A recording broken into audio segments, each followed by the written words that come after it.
Finally, today, Alec Baldwin. He became a superstar with his role in the 1990 thriller, The Hunt for Red October. This summer, though, he is plying his trade on Broadway in Tennessee Williams' A Streetcar Named Desire. Cynthia Tornquist caught up with Baldwin for this report. That's how I'll clear the table. Don't you ever talk to me that way! Alec Baldwin's decision to take on the role, made famous by Marlon Brando in the original production of A Streetcar Named Desire in 1947, and the film version that followed, may have seemed like the 34-year-old actor was biting off more than he could chew.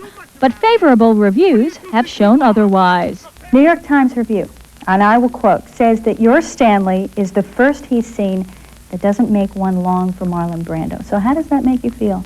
I'm exceedingly grateful that someone would say something like that. And I think that, I don't know, everybody, the only thought that comes to mind is that everybody who's done this show, this production, everybody did it the way that they wanted to do it.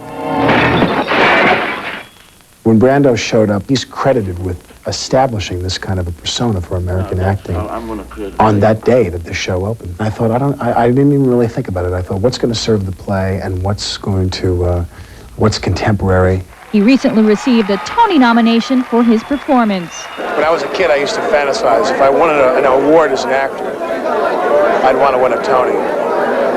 Not an Oscar even? I don't know. I don't have the same feeling about it, you know. Baldwin did not set out to become an actor. After growing up in Long Island, he attended George Washington University, where he studied drama and political science. He planned to pursue a career in law and possibly politics. But a chance role on the daytime drama, The Doctors, led to other television jobs, including a stint on Knots Landing. Small roles in big movies followed. Working Girl, Married to the Mob, and talk radio showed Baldwin's versatility.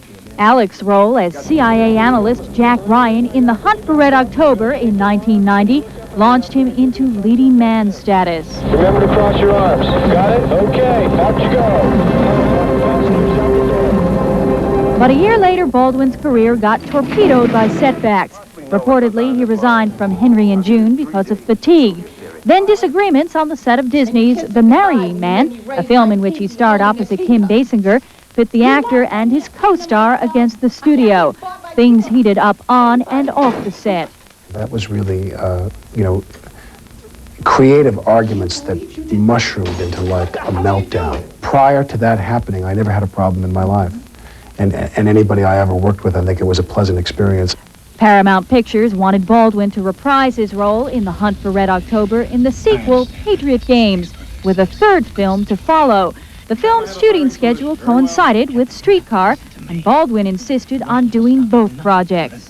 When the first movie made a lot of money, and they made like $120 million or whatever, it seemed that they were going to, you know, we made deals for me to do the other two films, and we were going to do that, and it seemed like it took them an inordinate amount of time to get the scripts developed and things, and then other things started to come up, so I went and did Prelude. And I thought certainly after Prelude was over, we'd be ready to go, and they weren't. And I think then this came up, the play, and I think right at the same time, somebody who they have a long-standing relationship with, who is obviously much more of a box office name, became interested in doing this material. Instead, Paramount Pictures signed Harrison Ford. I was very sorry because I had spent a lot of time with them, you know, like a year developing the script to make the character more dimensional, you know. And, but in the end, I couldn't give up this opportunity, you know, to do that. I mean, it was hard to kiss goodbye, you know, a lot of dough to do the play, which is essentially what I did.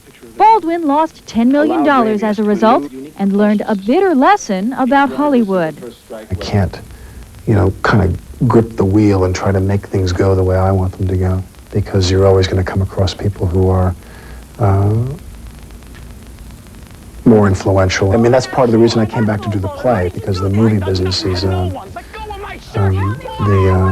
the spiritual rewards of the movie business are very few and very far between. Cynthia Tornquist, CNN Entertainment News, New York. And that is it for this very special edition of Showbiz Today. Please join us tomorrow for a behind-the-scenes report on Jay Leno's first night as the permanent host of The Tonight Show. In New York, I'm Lauren Sidney, and for Bella Shaw and everyone else at Showbiz Today, thank you so much for watching. And now for a look at what's ahead on CNN, we go to Catherine Cryer in Atlanta. Thanks, Lauren. And coming up next, President Bush and Vice President Quayle talk about MIAs, military strength, and values on this Memorial Day. A report that the Bush administration is considering big changes in the testing of nuclear weapons. And it's Fleet Week in New York. We'll see how the sailors are getting by on the streets of the Big Apple. Stay with us. A maximum security prison, and you have no weapons of any kind? I'm Joseph Donnelly, of the family Donnelly, that you pushed off our land. Get him upstairs!